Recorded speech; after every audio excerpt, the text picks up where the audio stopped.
Hello one and all, welcome to Seeing Through Glass. Now, something I don't talk about that much is the fact that one of my favourite modern classic sports cars is the Alfa Romeo 8C. I finally got to drive one for the first time a couple of years ago in Switzerland. I just fell in love. I mean, look at the thing. It is drop dead gorgeous. It's from one of my favourite eras of cars. It's Italian. It's from one of my favourite Italian manufacturers, Alfa Romeo.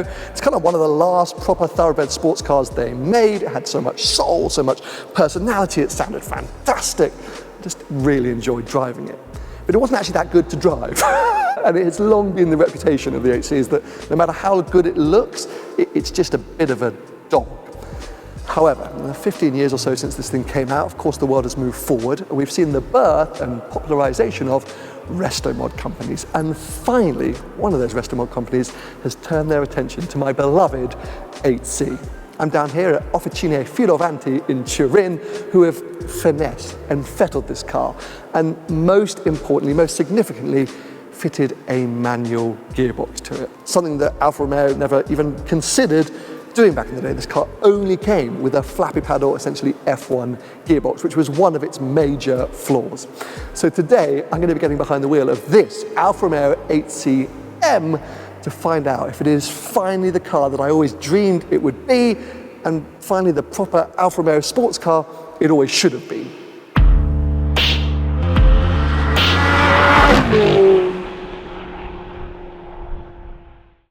You are my sun.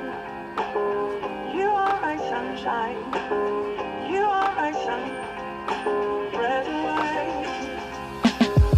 Now, I am fully aware at the moment it feels like every 2 weeks I or someone from the automotive world is introducing you to a new resto mod company. They are popping up everywhere. But in my mind, these guys are doing it right. I always feel like resto mod should take great classic or modern classic cars, then use modern technology to just improve them, make them more reliable, make them safer to drive, make them slightly better to drive without bastardizing them. I don't want them to be pulled apart and then put back together again in a way that I can't even recognize what the original was. It's kind of two parts to the business here. The main focus is on a huge Testarossa resto mod, and that really is kind of nut and bolt. It will look and feel like a Testarossa, but under the skin, so much has changed. There's a sort of bit of a sneak peek downstairs, which maybe I'll show you before we head out in the 8C, but more to come on that, I think, next year. Alongside that predominant line, they have this kind of technical evolution line. In Italian, it sounds a lot better. It's like evoluzione tecnica. Anyway, I'm not going to attempt that. But it's where the 8CM sits, for example. It's about taking cars and just improving certain elements to make the package a little bit better. Another example of that line of the business is the 512 Ferrari that you see down there. Obviously, when that car left the factory, it had carburetors. But that makes the car pretty hard to use on a day-to-day basis and quite unreliable. So they fitted a fuel injection system to that car, but in a way that you could never tell. They remachined the block, kind of hid it within the system. So if you open up the engine bay, everyone will go, oh, it's a fantastic 512 engine. But actually, it's not the original engine, it's now fuel injected. But it's just so clever, and I really like that. I could bring my Cian Stradale here, for example, and say, hey guys, I kind of want a bumpy road mode, because when I go into race, the suspension's a little too firm. They could just rework that and put a little switch somewhere, and you'd never really know, but I would know, and the car would just be a little bit better to drive. Because, you know, just, yeah, use what we've learned to make good cars great. So I'm very excited to see what's going to come. I do think that Testarossa project will be amazing, but it's going to be big money. This lower level sort of stuff, this bespoke kind of, you know, stuff is really intriguing.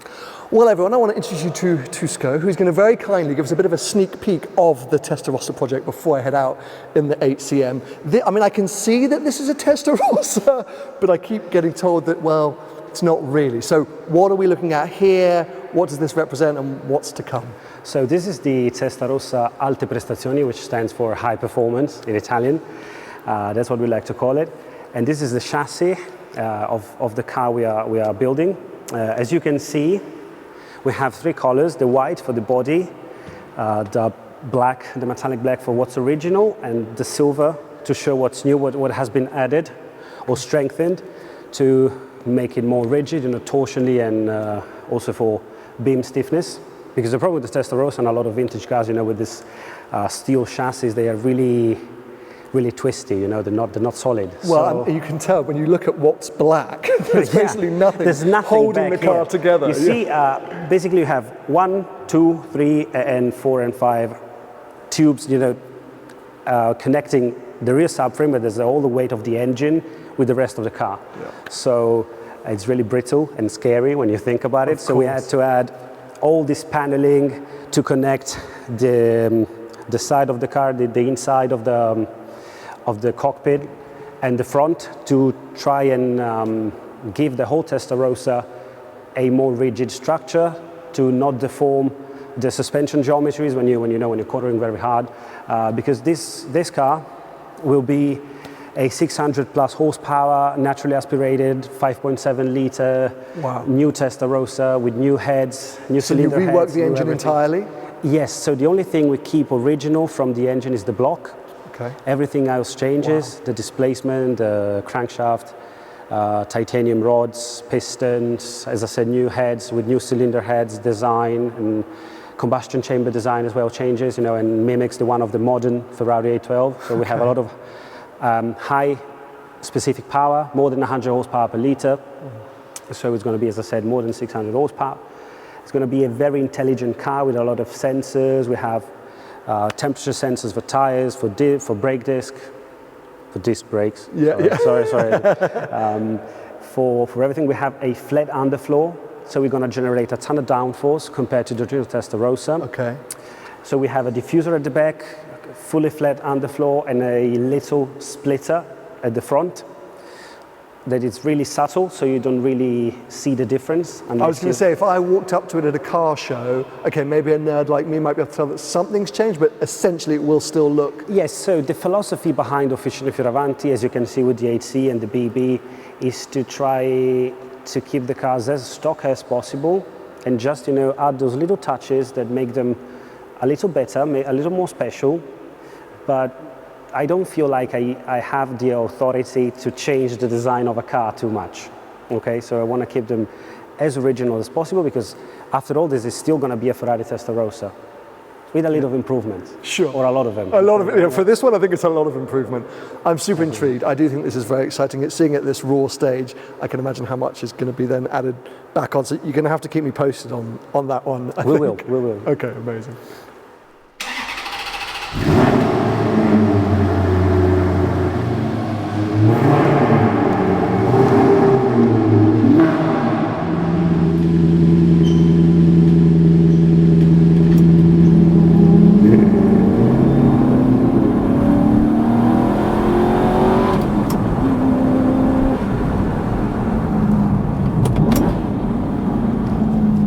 This is completely different to what I was expecting. I've driven a few of these kind of never existed before manual conversions in the last few years. 2 or 3 different Challenge Stradalis, a 458 Speciale, I'm probably forgetting 1 or 2. The thing with them is, it's different, for example, from creating a manual conversion on a 599 or an LP640. They did actually build those from the factory, so you kind of have something to base it on. You can just copy and paste the formula. But when you're starting from scratch, well, it's up to the guy actually building the car to decide how it performs and behaves. So for example, with this car, OF have purposefully created a super sort of mechanical, notchy feeling gearbox, a heavy clutch pedal, and that's all to kind of hark back to Alfa Romeo race cars of the past. However, I don't think this is what Alfa Romeo would have done back in the day, because I've driven plenty of gated 6-speed Italian sports cars from the 2000s, and they're always a little bit sloppy, they've got enough play, they're very forgiving, and that's because the manufacturers were clever enough to realise that, well, their customer base is varied. It's not one person. There's no rubber in this gear change mechanism. It's metal on metal, so it's super notchy, which means it's really rewarding. But by creating this setup, I think they've changed the entire characteristics of the car. They haven't just created a manual 8C, they've created a whole new Alfa Romeo sports car. And it's quite a lot to get used to.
Now, of course, it's not just the way the gearbox behaves that has to be kind of dreamt up, but also its look and design. Take, for example, the setup in this 8C. Quite a beautiful and intricate design from the team at OF, but I think definitely not something that looks that factory or OEM. For example, the actual gate is kind of floating above this carbon fibre panel, and there's kind of like an open section where you can see some of the linkage, some of the movement. The reason for that is they felt that if they had done it kind of flush with the carbon fibre to give that OEM look and feel, the movement from the steering wheel down to a gear lever would have been too far. It would have been distracting from driving. So they wanted it nice and high, and this was the solution they came up with. And it is very pretty. I just think it screams like aftermarket / resto mod, which goes against some of the stuff OF have been saying, but you make your own mind up about how you feel with that thing. Plenty of other changes going on here. It's not just the gearbox. These seats, for example, all new, complete custom design by the team at OF, fully FIA homologated, so you could actually take this thing racing or at least on track. And if you are going to go on track, come up with something very clever. These little headrests are removable, they're magnetic, so if you're wearing a helmet, you're not kind of forced forward. I think that's just absolutely genius. So many other details in here which are very, very clever. They removed the kind of wet driving mode, because, well, essentially they said if you're buying a driver's car, you should know how to drive it, so why do you need like a wet mode? I kind of like that.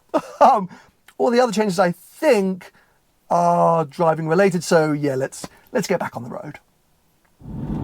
So aside from the gearbox, the other sort of two major complaints people had about the 8C were the brakes and then just the general handling characteristics. So OF have fitted the carbon ceramics, which came on the later 8C Spider, and I think also the Maserati Gran Turismo MC Stradale, but they fitted some sort of custom pads to have a bit more bite, give you a bit more feel through the pedal, and it is really good. I mean, it's not like modern day 911 GT3 levels of feel or performance, but it's very reassuring, and I've needed the brakes a few times today, and they've been there. So I'm a big fan of that. Then when it comes to their handling, a lot of work has been done in that department. So we've got all new Öhlins dampers, and then a sort of different sort of geometry setup, and it just means the front end of this car finally turns up. I remember in the original car, you were like, oh, you didn't want to push on because you'd just be washing out into a hedge. Where now, you can finally kind of really attack a corner, and this is a damp, grisly old road, but this thing just, there we go, responds so much so that the rear end will want to step around. It's made this car into a properly engaging driver's car. As I said before, they've changed the characteristics. But having said that, we then have to sort of go back to my original statement where I said I think resto mods should take great classics and modern classics and just improve them slightly. I think this has changed the car. It has really changed the car because, as I say, in my mind, this is not how a factory manual 8C would have behaved. But it has created something really sensational. And which would I have? That's the hard part, right? Because I'm such a fan of OEM. I'm just a loser like that. I like the history. I like the 8C is great for what it was in my mind. I wonder whether they would do this upgrade package without the manual gearbox. I know that sounds like a weird thing to say, but being the owner of a Challenge Stradale, I'm not totally against an F1 flappy paddle gearbox. And once you learn to live with it, they have their place. This is so good, and I'm borderline sweating up here today, and it's been so hair-raising and exciting. But I would have both. It's a different car. You know what I would have? I'd have an original Spider for the lovely road trip to Lake Como, and then I'd have this for the actual driver's car. Like, this thing is spectacular, and I guess in the world of resto mods, it fits in. It is right. They've done what they said on the tin, but if you're a current 8C owner, expect your world to be shaken up. You're not going to get in this thing and go, yeah, this is my car with the freedom to change gear. It's a whole nother beast.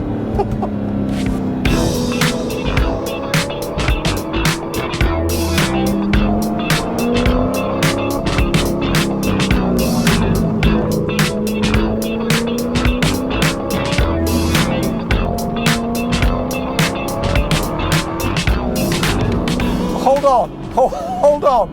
don't switch off. I think I've just had a major realization. So when I left the OFHQ, the team said, look, just drive the car in sport mode.